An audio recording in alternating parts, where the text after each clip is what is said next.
जाहिर करते हुए सरकार ने स्वीकार किया कि बीपीएससी का एग्जामिनेशन में पेपर लीक आउट हुआ।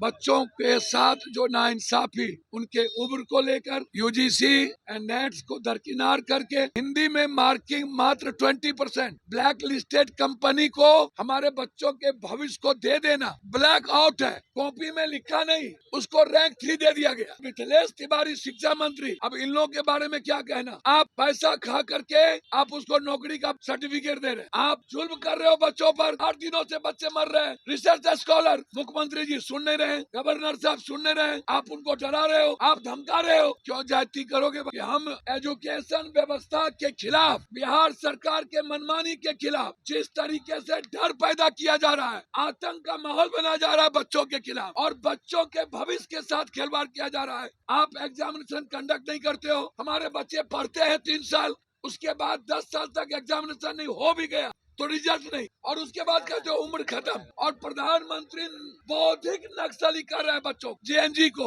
जेन अल्फा को बौद्धिक नक्सली कहा है भाई। और अब नींद खुली है उनको, कह रहे हैं मैं कोचिंग दूंगा, कोचिंग माफिया के खिलाफ। तानाशाह का कायरपन, एक तरफ बच्चों को कह रहे हो आतंकवादी अपराधी, एक तरफ बच्चों को डरा रहे हो। राहुल गांधी अपने सरकार को 100 बार कुर्बान कर देगा। और वहाँ पर एसआईटी ने जांच कर लिया, पेपर को लीक आउट बंद खत्म कैंसिल कर दिया। नमस्कार, द इंडिया टॉप देख रहे हैं, मैं हूं अखंड ज्योति। देखिए, गर्दनीबाग धरना स्थल पे धरने पर बैठे छात्रों को समर्थन देने के लिए पूर्णिया सांसद पप्पू यादव पहुंचे हैं।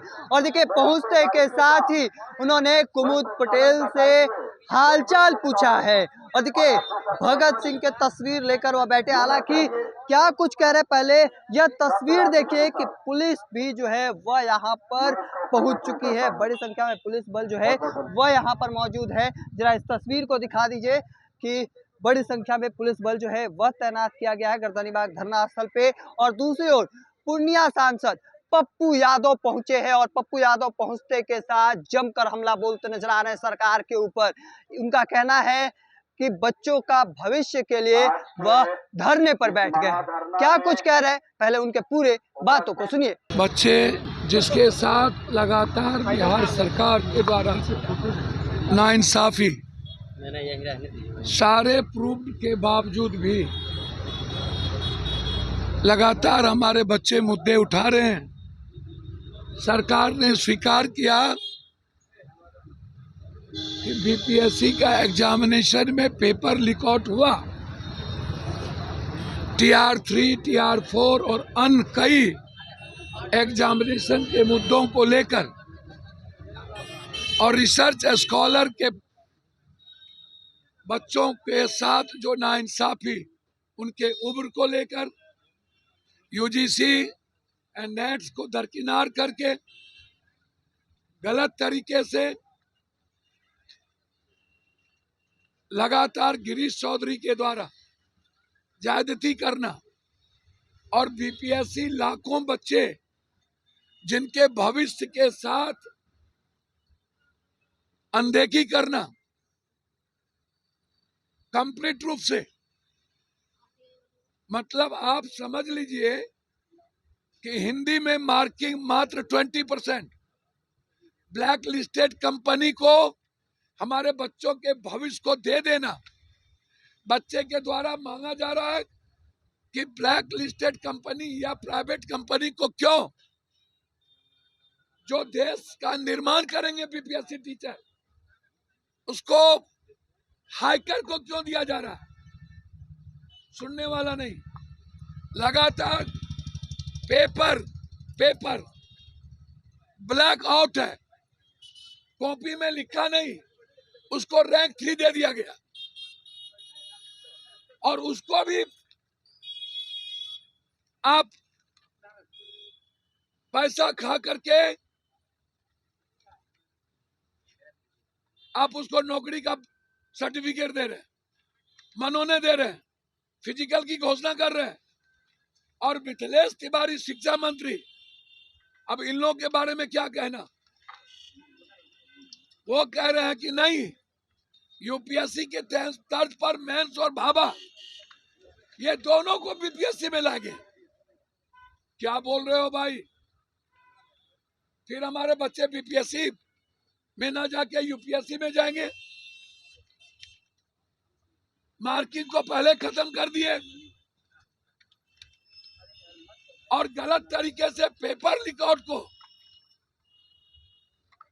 आप जुल्म कर रहे हो बच्चों पर। 4 दिनों से 8 दिनों से बच्चे मर रहे हैं। रिसर्च स्कॉलर मुख्यमंत्री जी सुन नहीं रहे, गवर्नर साहब सुन नहीं रहे, और बीपीएससी के बच्चे बैठे हुए हैं 3 दिनों से। आप उनको डरा रहे हो, आप धमका रहे हो। क्यों जाति करोगे भाई? इसीलिए हम लोगों का निर्णय है कि हम एजुकेशन व्यवस्था के खिलाफ, बिहार सरकार के मनमानी के खिलाफ, जिस तरीके से डर पैदा किया जा रहा है,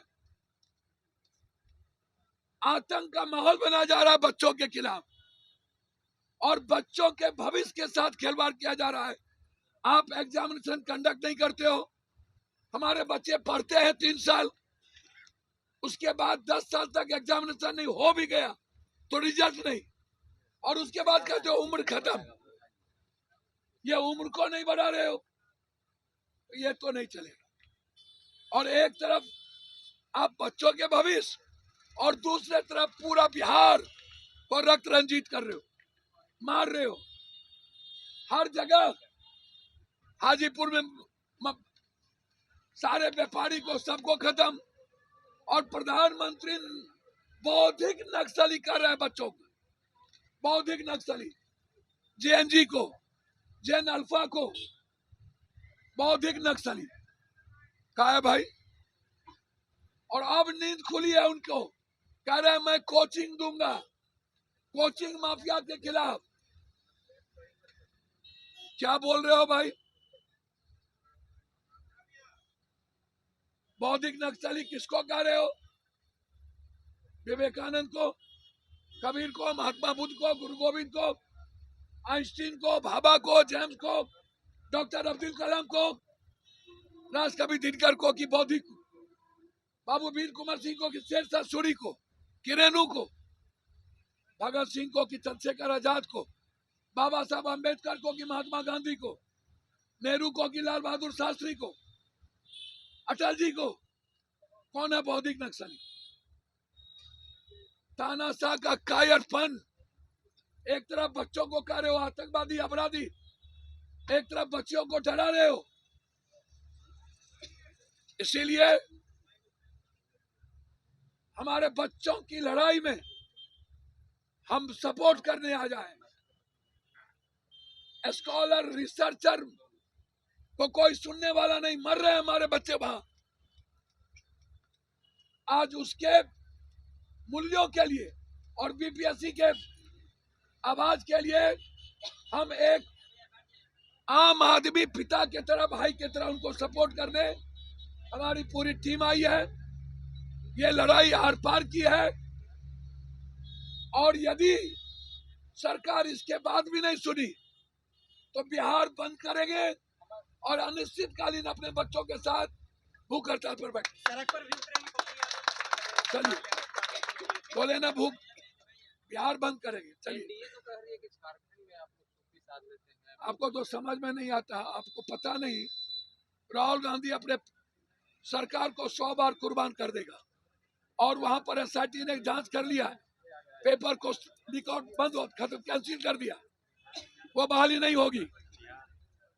बिहार और उत्तराखंड की बात करो, राजस्थान की बात करो,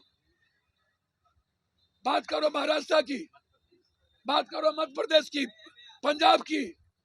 हमारे यहाँ जो ब्लैक लिस्टेड कंपनी है उसको नोटिस दे दिया गया।